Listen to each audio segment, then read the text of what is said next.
भन्नु। हामी एकदम खुसी छौँ। अहिले रातिको 1:10 भयो जस्तो छ लगभग। अनि चाहिँ हाम्रो सबै कुरा चाहिँ सुनिदिनु भयो उहाँ माननीयज्यूले र सबै कुरो लिखित गरेर दिनुभएको छ कि हप्ता दिनभित्रमा सबै कुरो चाहिँ ओपन गरिदिन्छौँ, किनकि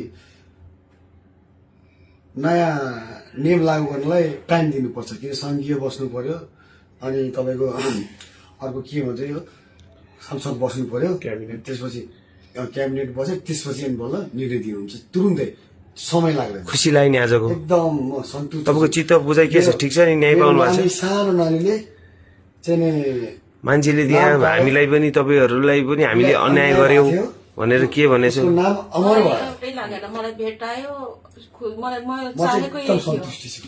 हामीले गल्ती गरेका छैनौँ नि, मान्छेले त हामीलाई दोष लागिरहेछ नि, सिमरा आउनु दिन्न रे, मलाई न्याय मिलाइदिए बस यति नै छ। न्याय पाउनु खुसी हुनुहुन्छ नि? ल राम्ररी बस्नु होला है, जनताले बुझ्छन् एक दिन होइन, हजुरहरूले न्याय पाउनुपर्छ। सधैँ हामी तपाईँहरूको साथमा छौँ है। धन्यवाद।